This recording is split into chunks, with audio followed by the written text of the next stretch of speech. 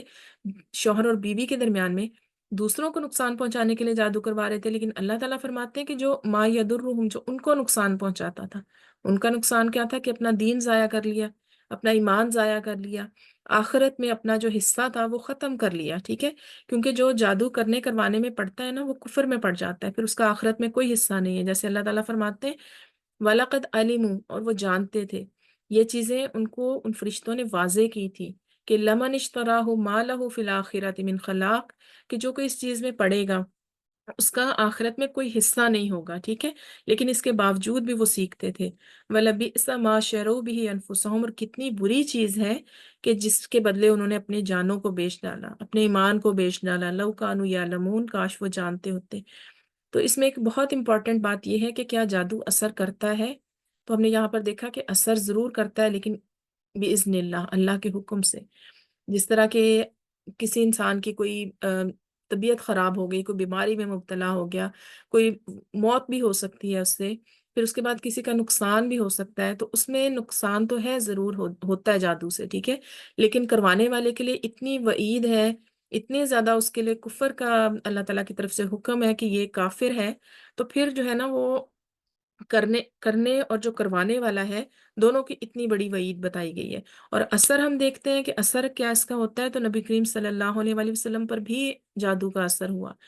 تو اس کا ہم واقعہ تھوڑا سا ذرا بریفلی دیکھتے ہیں کہ ایک شخص تھا کہ جس نے، اس کا نام تھا لبید بن عاصم، وہ بھی یہودی ہی تھا۔ اس نے کیا کیا کہ نبی کریم صلی اللہ علیہ وآلہ وسلم پر جادو کر دیا۔ تو آپ صلی اللہ علیہ وآلہ وسلم پہ اتنا اثر، یعنی مائنر سا اثر تھوڑا سا یہ ہوا کہ آپ صلی اللہ علیہ وآلہ وسلم جب کوئی کام کرتے تھے تو آپ کو یاد نہیں رہتا تھا کہ آپ نے وہ کام کر لیا یا نہیں کیا۔ اس سے زیادہ کوئی آپ صلی اللہ علیہ وآلہ وسلم پر اثر نہیں تھا۔ تو آپ دعا کر رہے تھے، ایک دن حضرت عائشہ رضی اللہ تعالیٰ عنہا کے حجرے میں تھے آپ، اور آپ دعا کر رہے تھے، مسلسل دعا کر رہے تھے۔ پھر آپ نے حضرت عائشہ کو بتایا کہ میں اللہ تعالیٰ سے جو بات پوچھ رہا تھا، اللہ تعالیٰ نے مجھے اس کا جواب دے دیا ہے۔ اللہ تعالیٰ نے دو فرشتے جبریل علیہ السلام اور میکائیل علیہ السلام دونوں کو بھیجا، وہ دونوں آپس میں بات کرنے لگے کہ ان صاحب کے اوپر کیا بیماری ہے، یعنی ان کو کیا تکلیف لاحق ہے۔ تو دوسرے نے کہا کہ ان پر جادو ہوا ہے۔ پھر اس نے، دوسرے فرشتے نے پوچھا کہ جادو کس چیز پر ہوا ہے، تو انہوں نے کہا کہ سر کے بالوں پر ہوا ہے اور اس کنویں میں ہے، کنویں کا نام بھی بتایا، ٹھیک ہے۔ پھر آپ صلی اللہ علیہ وآلہ وسلم صحابہ کے ساتھ اس کنویں پر گئے، تو آپ کے بال جو تھے وہ ایک کھجور کا ایک خوشہ کہہ لیں کہ اس کے اندر لپیٹ کے، اور کنگھی جو تھی وہ اس کنویں میں پھینکی ہوئی تھی، ٹھیک ہے۔ اور آپ صلی اللہ علیہ وآلہ وسلم فرماتے ہیں کہ اس کنویں کا جو پانی تھا نا وہ اتنا سرخ جیسے مہندی کا رنگ ہوتا ہے، ایسا سرخ تھا، اور وہاں پر جو کھجور کے درخت تھے وہ شیطانوں کے سر لگ رہے تھے۔